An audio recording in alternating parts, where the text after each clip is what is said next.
Ladies and gentlemen, good day and welcome to the Q4 FY22 earnings conference call of Manappuram Finance Limited, hosted by PhillipCapital India Private Limited. As a reminder, all participant lines will be in the listen-only mode, and there will be an opportunity for you to ask questions after the presentation concludes. Should you need assistance during the conference call, please signal an operator by pressing star then 0 on your touchtone phone. Please note that this conference is being recorded. I now hand the conference over to Mr. Pradeep Agrawal from PhillipCapital India Private Limited. Thank you, and over to you, sir. Thank you, Rutuja. Good evening, everyone, and welcome to Q4 FY22 earnings call of Manappuram Finance. To discuss the results, we have with us Mr. VP Nandakumar, MD and CEO, Ms. Bindu AL, CFO, Mr. B. N. Ravindra Babu, MD, Asirvad Microfinance, Mr. Yogesh Udoji, CFO, Asirvad Microfinance, Mr. K. Senthil Kumar, Head Vehicle and Equipment Finance, Mr. Subin, CEO, Manappuram Home Finance, Mr. Bikash Kumar Mishra, CFO, Manappuram Home Finance. I would now like to hand over the call to Mr. Nandakumar for his opening remarks. Over to you, sir. Thank you, Mr. Pradeep Agrawal. Good evening, ladies and gentlemen. Welcome to our Q4 FY 2022 conference call. In our last call to discuss the Q3 results, I had expressed optimism about the signs of recovery in the economy despite the Omicron variant then active, and how we were beginning to see an improvement in the unorganized and rural sectors as well. Then our assessment is the recovery of the economic activity in the unorganized sector has been somewhat uneven, with some parts of doing well, but in many households and small businesses not out of woods as yet. In keeping with that assessment, we have achieved a good sequential growth in our home loan finance as well as in vehicle and equipment finance division during the quarter. However, our core business of gold loan and our microfinance subsidiary did not see growth during the quarter. For consolidated AUM stands at 30,260 crores, which represents a growth of 11% year on year, but a dip of 0.5% quarter on quarter, mainly due to static performance in gold loan and microfinance portfolio. In gold loan, we were faced with certain challenges arising from the intense price competition amongst the NBFCs, which prevailed for much of the year, and which had begun to affect our margins. Therefore, we took a conscious decision to steadily withdraw from the price war, notwithstanding its short-term impact on growth. However, going forward, we see this as a temporary or passing phase because of unhealthy competition benefits no one. Our gold loan portfolio stands at 20,168 crore, which has grown 6% year on year, but has come down by 1.5% sequentially due to the reasons such as price competition among the NBFCs, which I mentioned earlier. For these same reasons, our consolidated quarterly net profit of 261 crore, which is similar to PAT reported for Q3. Our microfinance subsidiary, microfinance loan has posted a sequential decline of 3% in AUM, which stands now at 6,600 continue to focus on prudent lending in this unsecured business given the residual impact of the pandemic third wave. We expect to resume focus on growth once the economic recovery is on firm ground.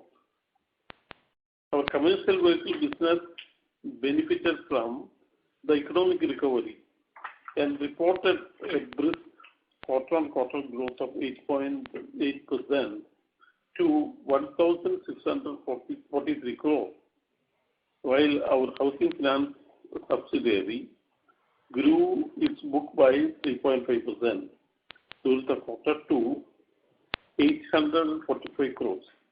Similarly, our MSME and allied business grew sequentially by 29% during the quarter to 919 crores. For the full details of the performance of all our business and for a comprehensive take on our overall financial performance, it is over to our CFO, Mrs. Bithu. Good evening, ladies and gentlemen, and thank you for joining us a discussion on our financial results for the quarter of financial year 22. With respect to gold loan demand, we continued with our offerings of competitive interest rate to high ticket size gold loan customers who are price sensitive. Currently, over rupees 2 lakh ticket size constitutes 33% of our AUM. In the light of new MFI regulations, we are in the process of building secured loan book by adding gold loan business.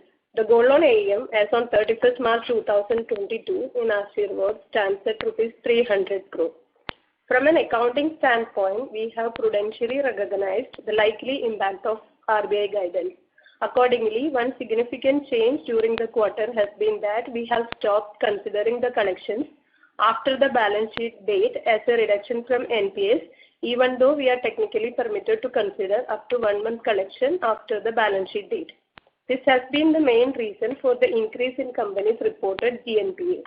On a like-for-like basis, if we consider the post-balance sheet date collections as per past practice, our GNPA as on March 31st would be 1.42% versus 1.36% during the previous quarter.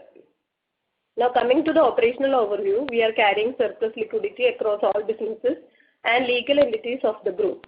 Cash and cash equivalents on hand on a consolidated basis was rupees 2,697 crore and undrawn bank line was rupees 4,052 crore. Our CP exposure is only 3.9% of total borrowing in the standalone entity. Our ALM is well positioned across all buckets. Standalone borrowing cost has come down to 7.15% in comparison with 7.47% in Q3 FY22.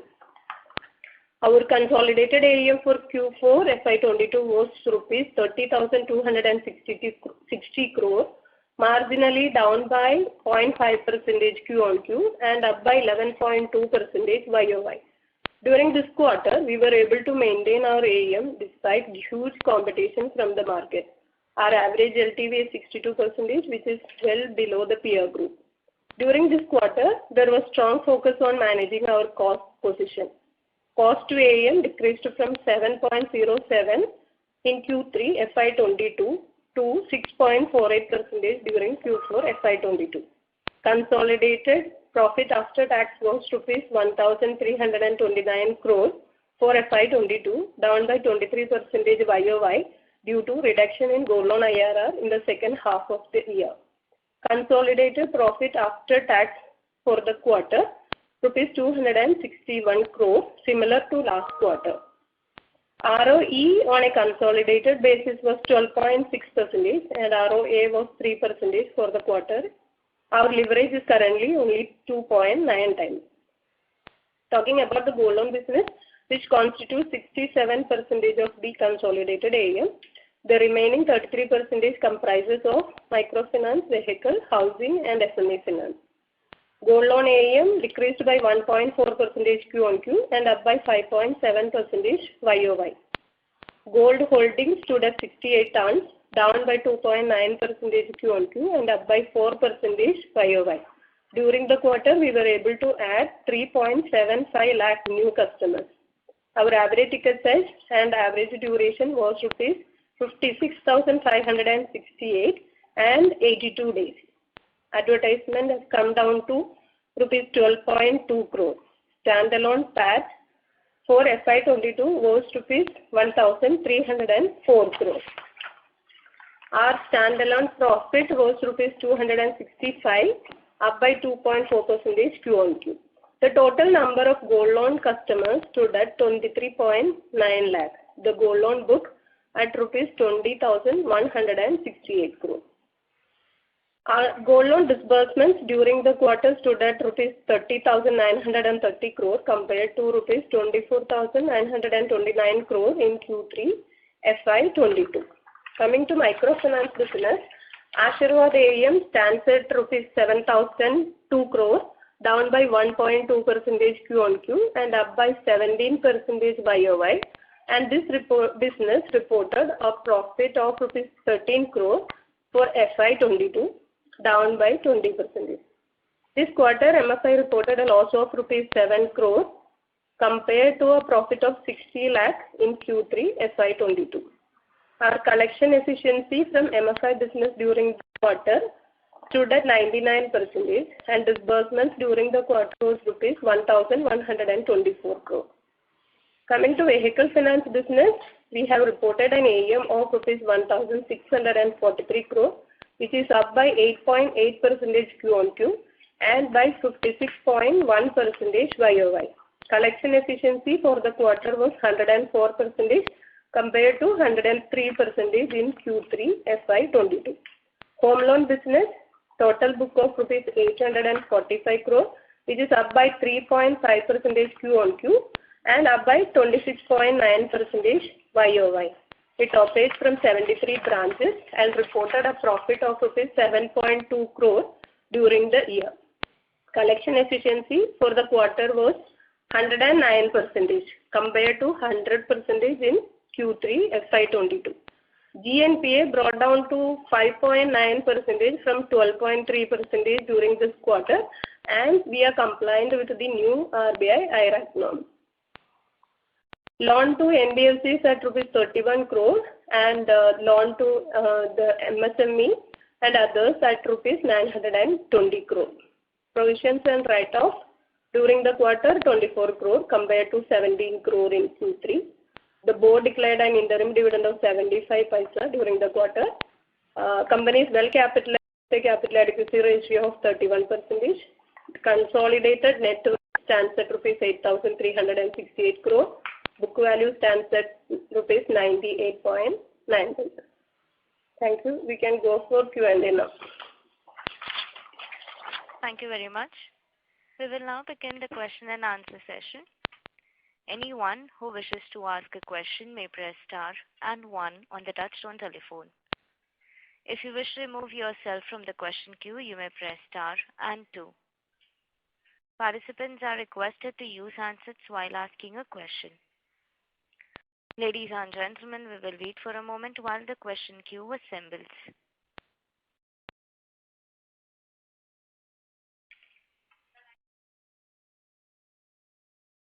The first question is from the line of Dhaval Gada from DSP. Please go ahead.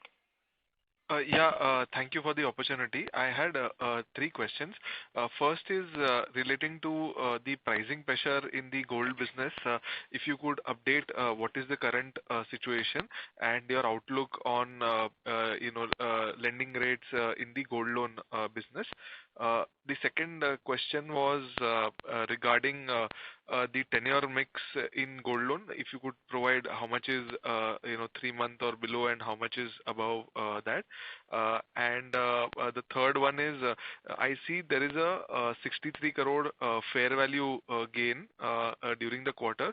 Is it on account of assignment in the MFI book or any other portfolio? If you could just clarify that. Those were the 3 questions. Thank you.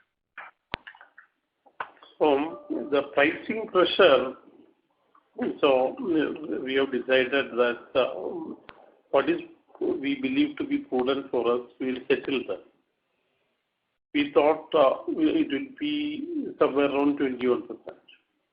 So currently our disbursement yield is around 21%. So we have decided that we will stick to that. We had a discussion with some of the players, and some of the players have already told our line, and others said yes, so they will. One other large company has said they will slowly told out to our line of pricing, which is seen by the industry as reasonable. That is around 21%. So we believe that gradually the market will realize the necessity of a reasonable pricing. So this unreasonable price war, so no doubt. The second thing is the question. Your second question is the tenure mix is around 2/3 is in 3 months and 30% is 6 months. And below 5% is in 1 year, where the LTV is granted is 60%. On the third, in MFI, we did assignment transaction, and that is the reason for the one-time income during this quarter. Right. Sir, if I may ask a follow-up on the first question. So, in month of April, have we seen further reduction in gold AUM because of maintaining the yield, or is the portfolio growing? It was during the month it was rather stagnant. It was flat. But May we are seeing slight growth, and we hope by June things will further improve. We are showing signs of growth now. So May there was a marginal growth, and slowly but it is picking up. And towards the June, what happens is with our school reopening, etc., it starts to catch up. Then after that, once the monsoon is over, the sowing season starts. This is how the season for the gold loan comes. So we hope that this year we are targeting a minimum growth of around 10% at this pricing of not less than 21%. Got it, sir. Thank you and all the best. Thank you. The next question is from the line of Piran Engineer from CLSA. Please go ahead. Yeah. Thanks for my questions. I had some questions on Ashirvad. So firstly, sir, can you comment on what is the proportion of restructured loans in Ashirvad? Secondly, when Bindu mentioned about the change in accounting policy for NPLs, has that impacted Ashirvad too, because our NPL are up 70 bps QOQ? And lastly, how much of yield hike are we taking because of the removal of the spread cap? Yes. Yeah. So we currently One second. Yeah. The removal of this the NIM cap, we have factored few things in pricing.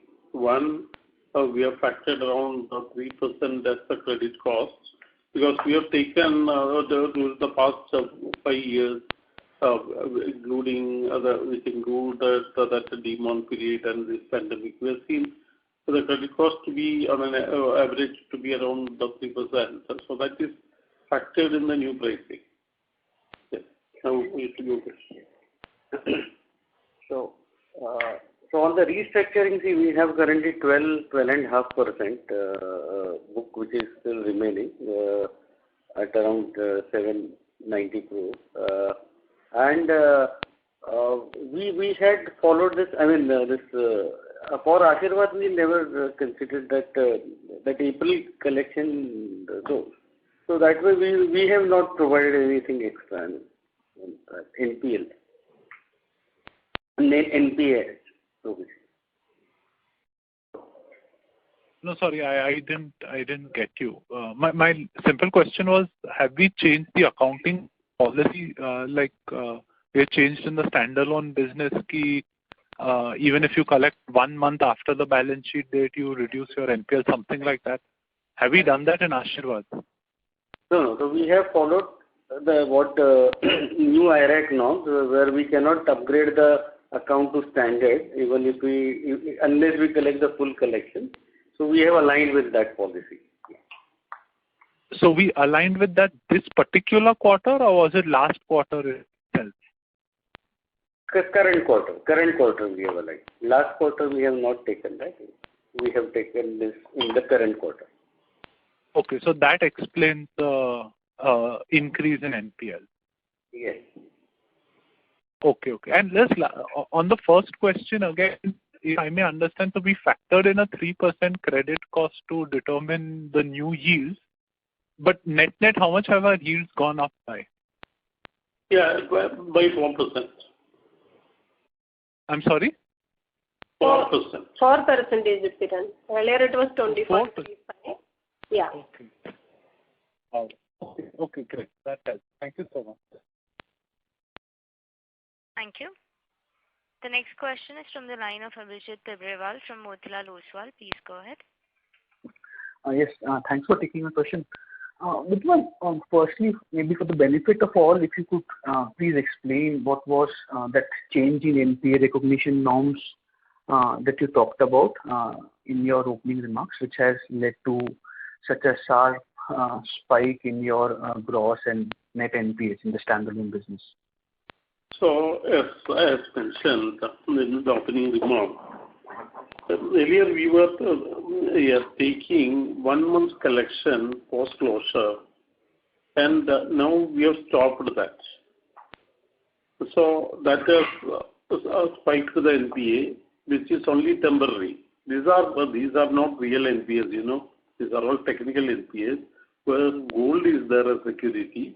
So these are realized during the next quarter. So this will not lead to any credit cost. So it's only a timing issue. Yes, it is deferred to this quarter, and that will not be repeated. Okay. So my second question was on the MFI business. I mean, how do we explain the fact that we talk about collection efficiencies of 99%?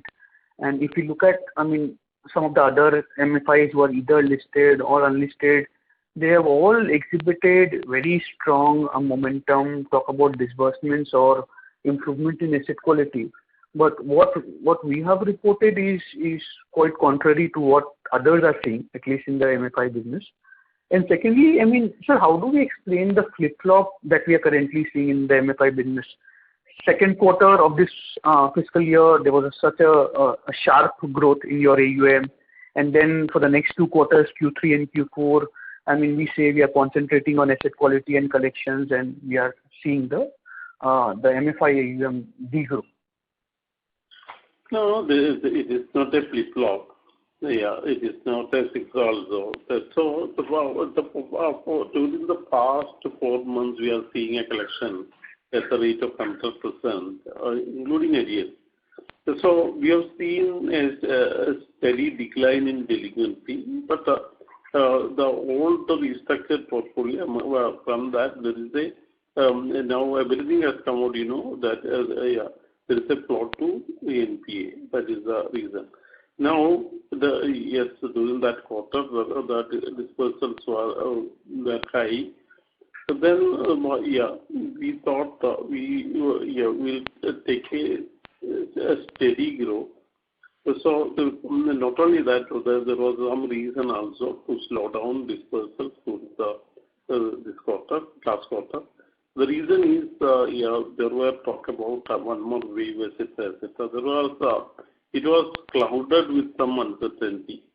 So we thought, let us see how the things are panning out. The pandemic is panning out. So now, yes, with the new norms, yes, we started dispersal. We are expecting a dispersal of around 6,000 crores this year. So it will be at a pricing of 24%. So it gives comfort. And, the new dispersals. So the new dispersals, the collections are good. The collections are more or less of the pre-COVID level, but we expect a credit cost of 1% extra. So that's why we have budgeted next year's budget, etc. So with the churn of the portfolio, etc., at this rate of some 500 crores advance, with some filters in the credit in the dispersal, etc. We hope things will improve a lot, and we are targeting a reasonable profit during this year. And next year will be a full year as well as the business performance is concerned compared to pre-COVID level. So with your permission, I wanted to squeeze in one last question on your core gold loan business.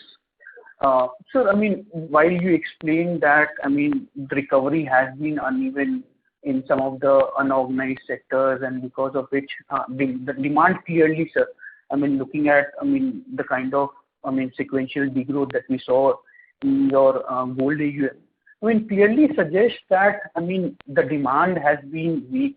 So, I mean, what in your view really explains this kind of a demand today? I mean, is it because, I mean, your core, which used to be rural customers and on and off, we keep hearing about demand being really slow in rural India. Does that explain the kind of big demand that you are seeing right now? And I also remember seeing in your presentation, you talked about, I mean, liquidity tightening and cost increasing, leading to some of your, I mean, other weaker peers, I mean, not being able to disburse, which could lead to a rise in yields. But sir, I mean, you talked about some unhealthy competition between NBFCs, but very clearly, sir, if I understand from at least mid-May onwards, I mean, we have seen a lot of rationalization in the unhealthy competition, which was prevalent perhaps in January and February. So how has that, I mean, I would say, competitive landscape, which was very, very aggressive between NBFCs until March, progressed, let's say in April and May? And sir, lastly, I mean, are we actually kind of competing among NBFCs, or is our real competition today with banks and predominantly higher ticket size customers, and which is why, I mean, the impact that we are seeing on the yields today, sir? See, the first part, even though the economy started improving, so this is mainly because of the demand from the upper middle class, the formal sector and the upper middle class. So the bottom of the pyramid, that demand is still, there is a drag there. So we can definitely see this in rural areas. The spend for social functions like festivals, marriages, etc., has come down drastically.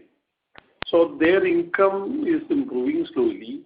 It is expected to improve with investments in infrastructure, etc., as planned by the government, etc. It is slowly improving. So once the demand is caught up there, I think the rates the pricing is to go up. There is a good part is there is a growing realization among the NBFCs that there should be a better rationalization as far as pricing is concerned. The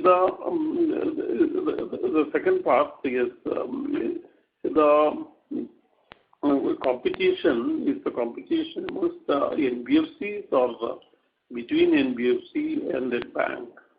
See, the bank customer and the NBFC customer, as far as gold loan is concerned, the requirements are different. One profile also to some extent different, even though some overlap is there. So the requirement is different in the sense that those who wanted a short-term loan, say 1 or 2 months, 3 months, etc., will not waste 2 days going to a bank. For a daily wage earner, for example, he loses around 1,500 to 2,000 rupees. If he goes to a bank by actually wasting his 2 days. That's why even the customers for a larger ticket, larger tickets also for a short-term customer. So we have seen over these years, particularly in where the awareness about all these are very high amongst the population like Kerala. The NBFCs are also growing. It is because of this reason. There is a difference. More than a profile, the requirements for which they approach a lending institution, whether a bank or a non-bank, this is different. If somebody wants for a long term, say 1 year, etc., 2 years, etc., he has a reason to go to bank and waste 2 days. So essentially the competition is amongst NBFCs. So NBFCs started cutting the rates, and the NBFCs also felt like there is an irrational competition. So to some extent we have stopped that. So now another thing for this competition, because I have highlighted in my earlier discussion, there was the availability of money for NBFCs. The banks are flush with funds, etc. And also the policymakers' intention was also to keep the rates low and make the money available to everybody. So now because of the inflation, the trend is changed now. The indicative rates have gone up by 40 bps. And again, we all believe that it is likely to go up further sooner. So the mindset is changed. So slowly the rates are increasing. Now, I hope in another 1 quarter, the demand from the bottom of the pyramid would pick up, thereby the rates will go up. So I believe that the rate cuts like this is only temporary. They may not last for long. Thank you so much for patiently answering my question, sir. Thank you. Thank you. The next question is from the line of Shubhranshu Mishra from UBS. Please go ahead. Hi, sir. Thank you for taking my question. A couple of questions, sir. One is Sorry to interrupt you, Mr. Mishra. May I request you to speak a bit louder, sir? Hi, can you hear me now? Yes, please go ahead. Right. Thanks for taking my questions. The first question would be on the yield. So we've seen a yield compression. Alongside, we've also seen the online gold loan proportion going back to what we were around 3 years ago. So are these the normalized levels going forward at around 19-20%? And if you're looking at the ROAs of around 5.5-6%, are these the normalized levels of ROAs and yields going forward? That's the first question. Second is on Asirvad. Are we looking out for a strategic investor in the microfinance business, or for some incremental capital deployment? That's the second. And third is a data keeping question. What's the accrued interest for this quarter? So, yes, I mentioned earlier, we are currently settling down at 21% yield in gold loan. So we feel like other NBFCs will also slowly come back. We are targeting a yield not less than 5% ROA. So this is our target. So our consolidated ROE is down primarily. One reason, major reason, is not only the reduction in the ROA, but also the microfinance sector, which is substantial for us. It has not reported. It has not started reporting profit. That's the reason. So the microfinance growth you said for the capital requirement. Yes, we are targeting a growth of around 20% in the MFI business. So for that, we prefer to have raised capital, but the situation is fast improving. Now many bankers also approach us, citing about the opportunities in the sector, etc., etc. We are seriously considering about the option of raising capital. So in between, if any capital requirement is there, the parent has the strength to invest that. We have a very high capital adequacy ratio in the parent company. So in an emergency situation, if the situation warrants, we will do that. But the capital adequacy of the MFI Ashirvad itself is around 20% or 20%. So there is enough room to raise tier 2 capital also.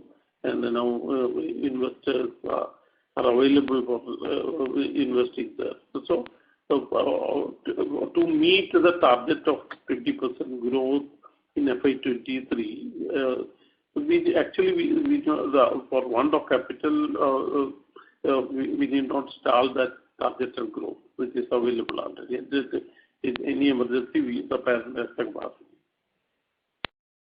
Interest accrued 420 crores, that is around 2% of gold loan area. That's 2% you said, ma'am? Yeah. Okay, just one last question. I didn't follow the yield that you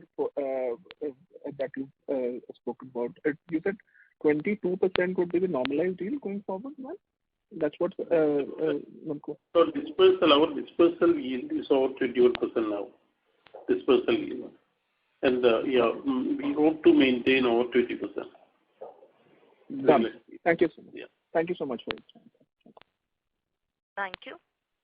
The next question is from the line of Shweta Dabdadar from Elara Capital. Please go ahead.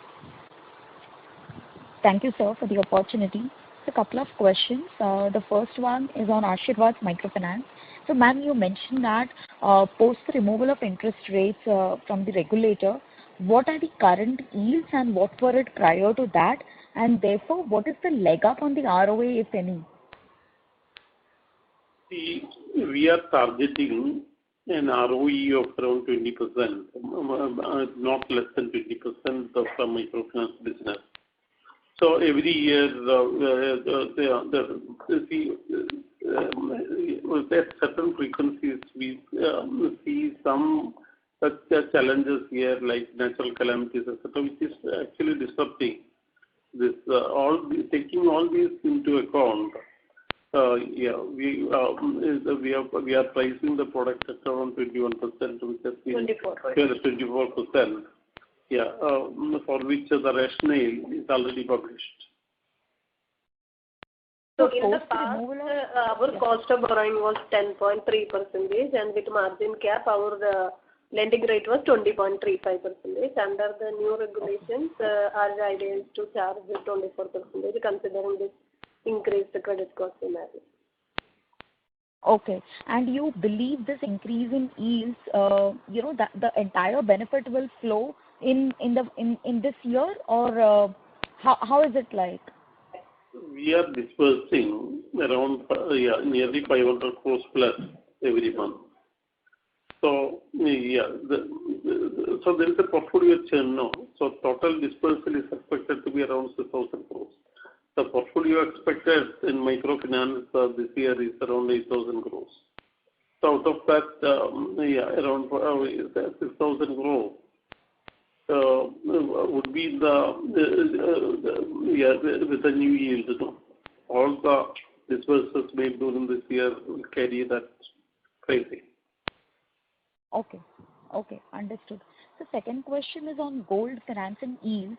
So I remember you mentioning last quarter and even earlier that this sort of lower rate phenomenon is going to be very temporary. But today, if I hear out your commentary, you're mentioning that you will be maintaining around 20-21% for quite some time now.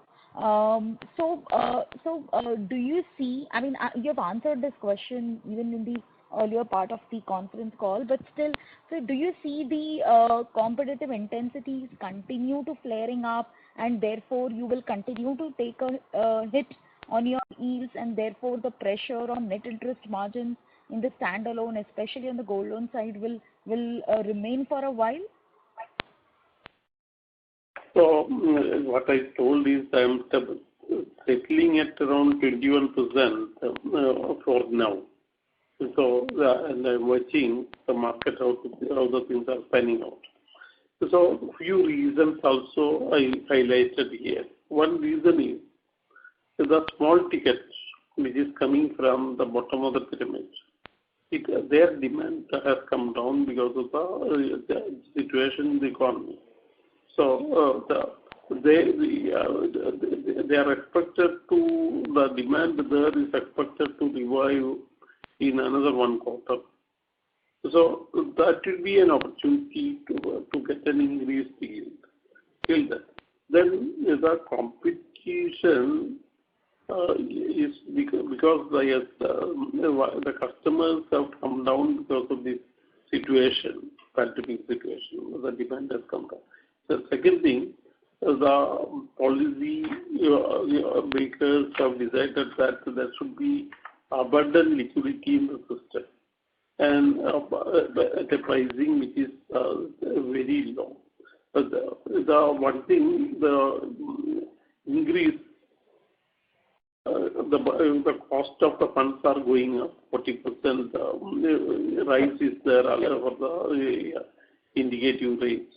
And with the rising inflation, it is likely to go up, etc. And slowly the tightening also will have to happen. So these are something which is expected in the very near future. So these things could reverse the trend. So accordingly, the pricing also would be decided. Understood. So one last question from my side. If I look at your OGL loans, so there the ticket size have gone up. So anything to read on that? Because quarter on quarter the increase is slightly meaningful. So the OGL was high during the lockdown period because many of the other conventional loans also have been shifted to OGL because the offices were closed. Now when all the offices are closed and transportation restored to the pre-COVID level, people would love to come to the office. So that's why the OGL is not showing growth in the recent days. No, what I meant was the average ticket size have actually gone up on the OGL business. So what do we read into that? Yeah. So the average ticket size of a company also, gold loan business also has gone up. Correspondingly, there is an increase in OGL ticket size also.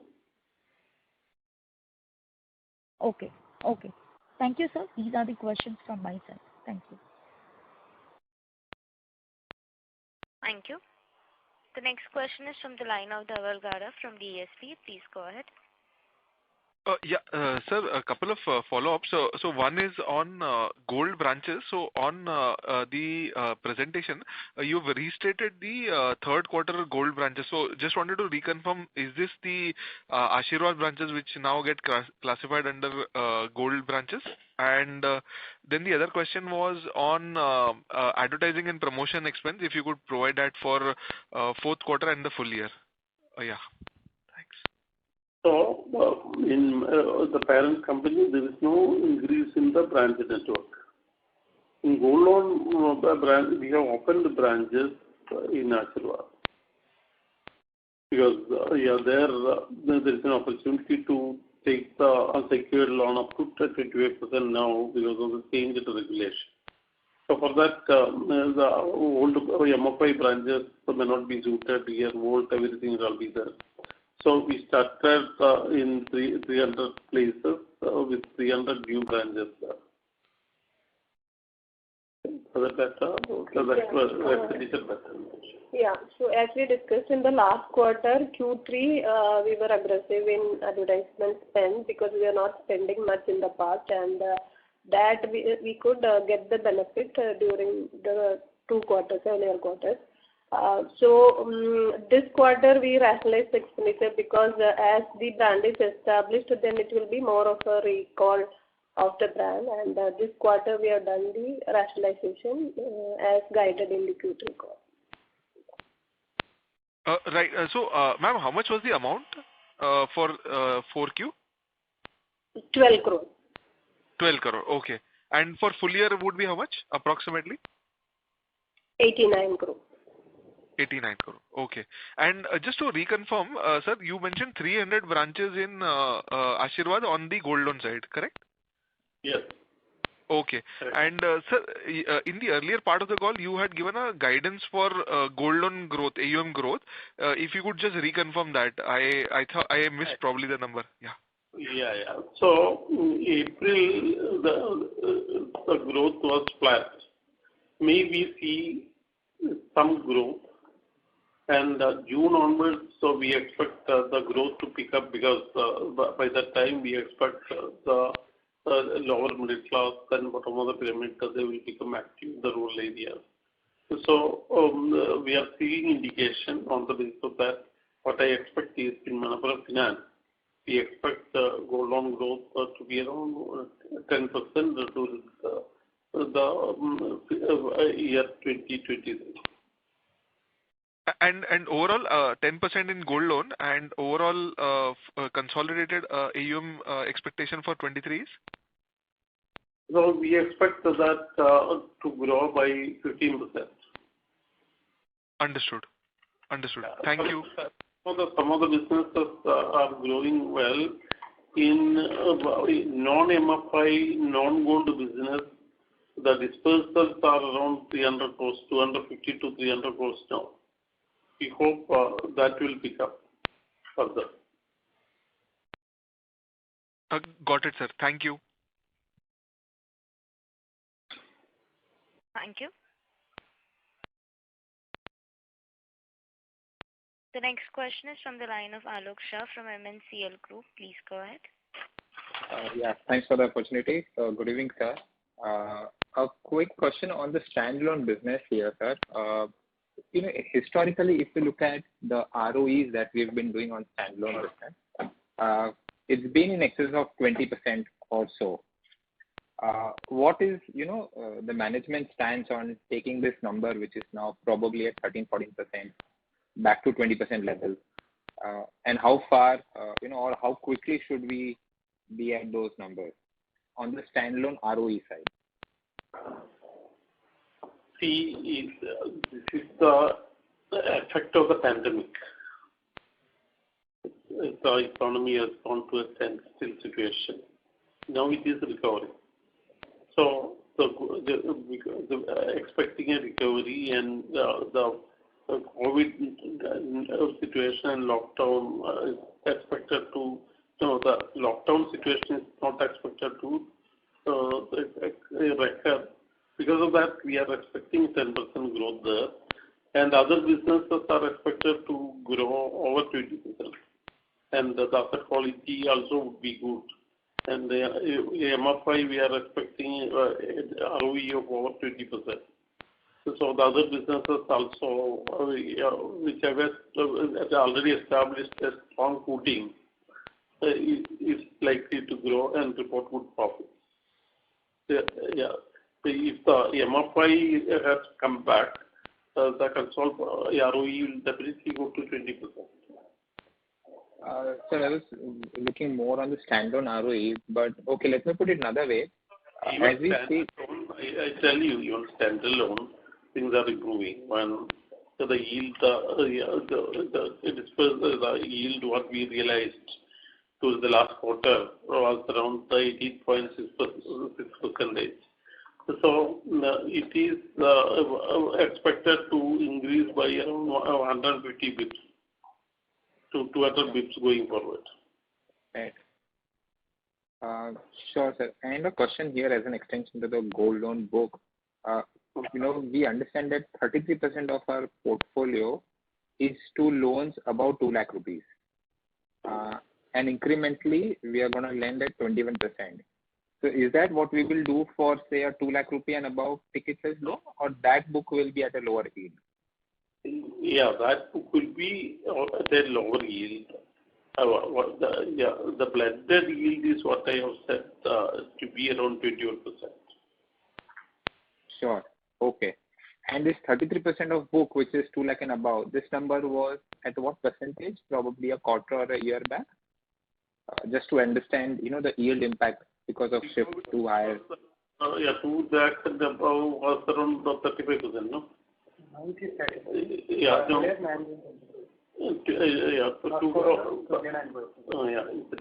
Last quarter it is 29, and now it is 34%.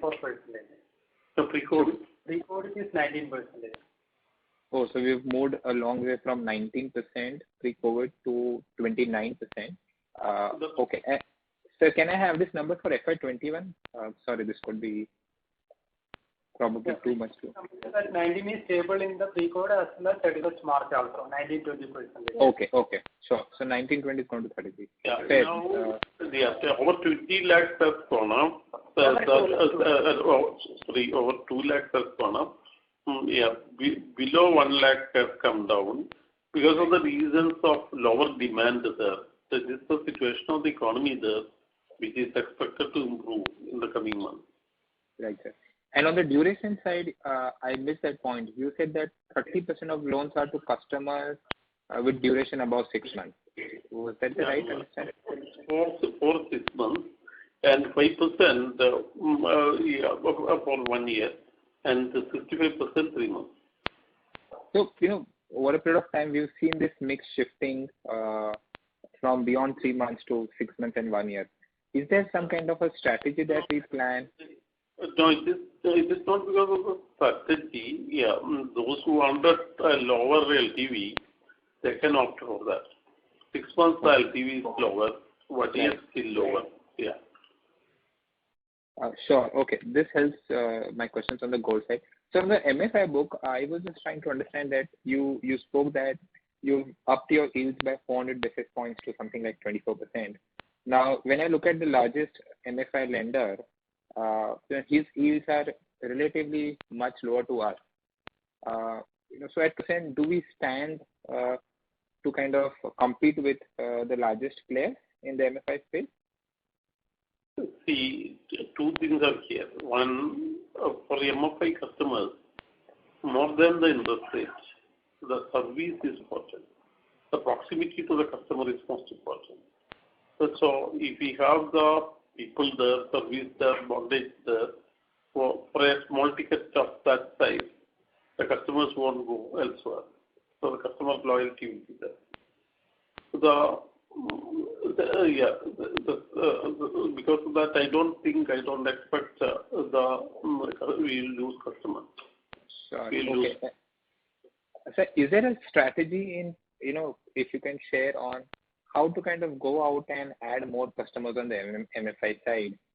Because if I look at point-to-point numbers, they probably are flat or a marginal growth, QOQ and or YY.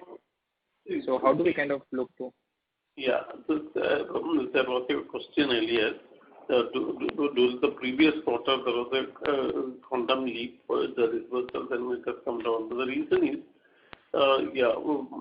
we anticipated one more wave, etc., and things going bad, etc.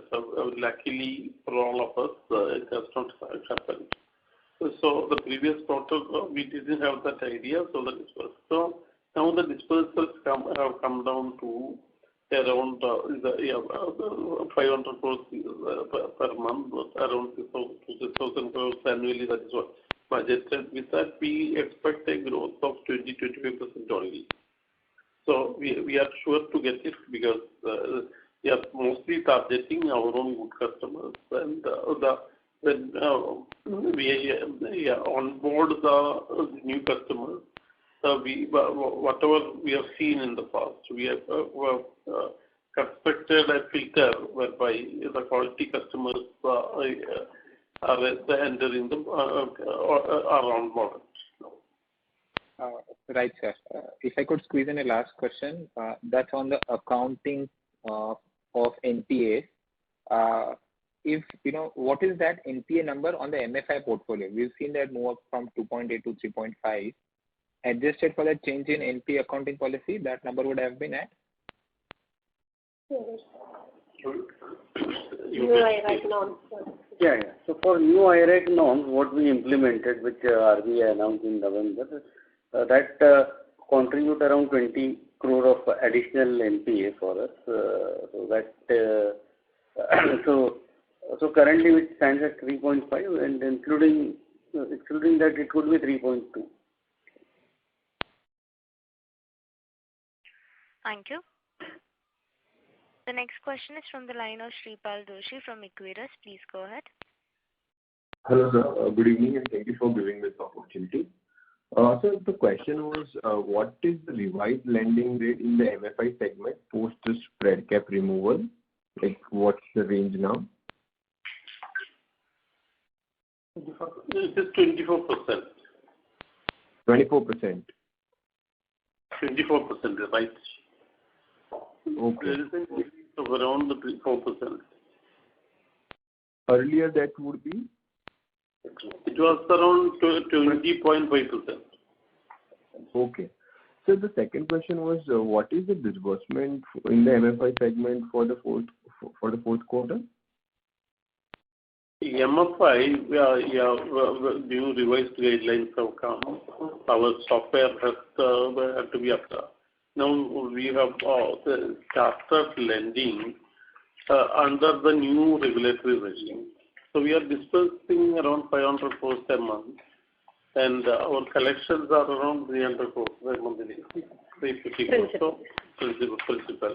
So the monthly net growth is expected, around 150 crores.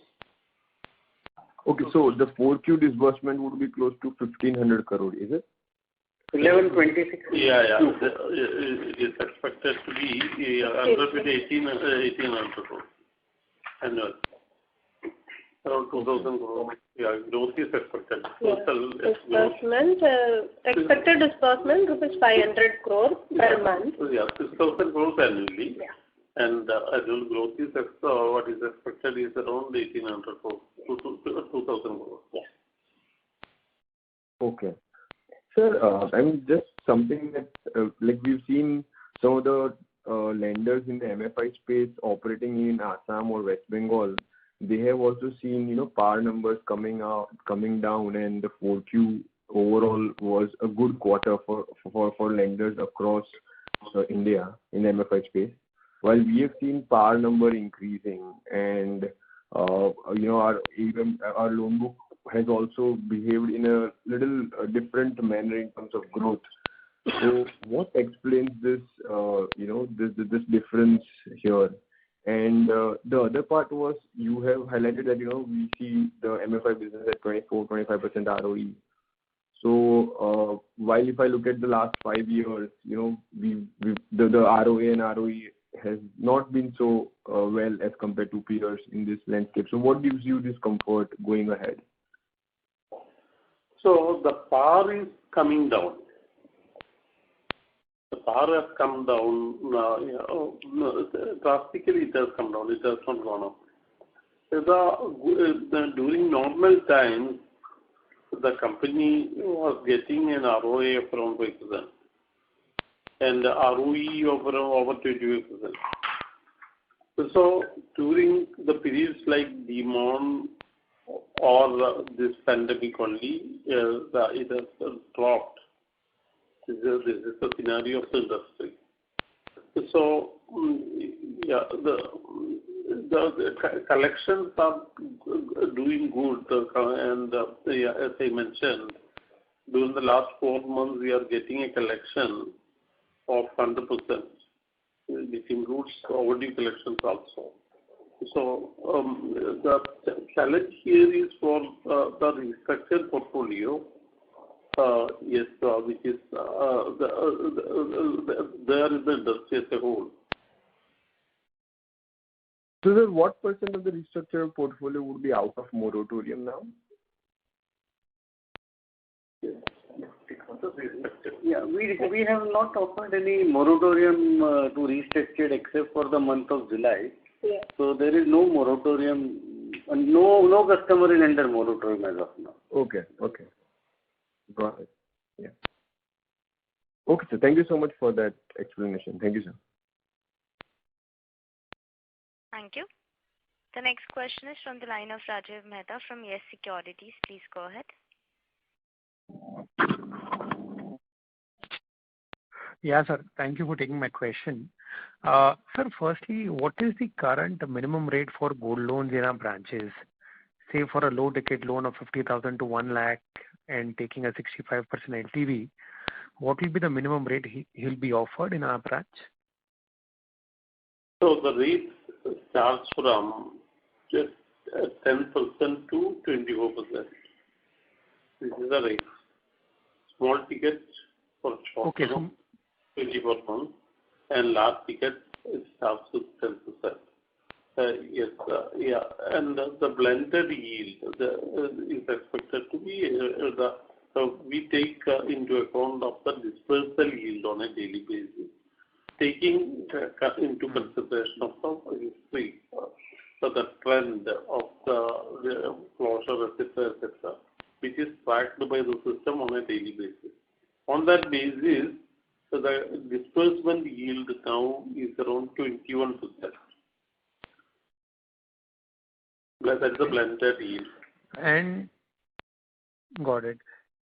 And what is now the customer's response to the now higher rates for gold loans, say in typically urban or semi-urban branches, because we stopped that 6.9% scheme in March, and now I believe the minimum rate you spoke about is about 10-12%. So are we seeing that inquiries or footfalls have gone down in branches, or are we seeing that loan conversions out of the incoming inquiries or footfalls, that ratio coming down? Yeah, there is so it has come down to some extent. That's why, if the same rate is continued, perhaps we would have grown by around 25% during this quarter. That was the trend then. And sir, yeah, so that so there is an impact. Okay. Yeah, there is an impact because of that. So that's what I told you. Yes, what you want to protect. What I believe that what should be protected is a reasonable profit to the company. And I am targeting an ROE of around 20% in this business. So rather than indulging in the price war, I thought I should settle at around 21%. That's why this has been.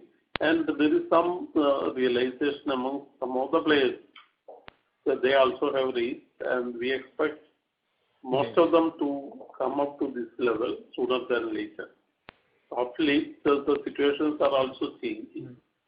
The rates are going up. There is an indication that it will go up. And there will be a tightening also. So one reason was the easy money. Now the reverse will have to happen. So this is the reason why for a higher pricing. So whenever there is an increase, we are likely to lose business, and we have lost business, the new businesses. That's why instead of 25% growth in the quarter, which would have expected, if we continue with the same pricing, that's not happened now.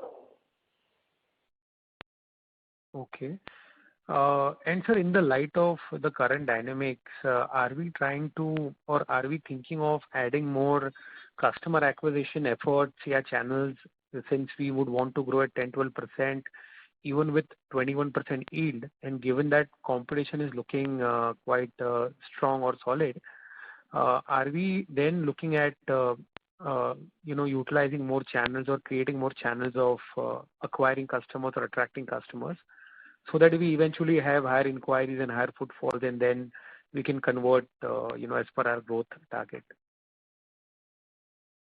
So, what I am expecting is a reasonable profit. Reasonable in the sense that I wish the standalone profit will be at an ROE of around 20%.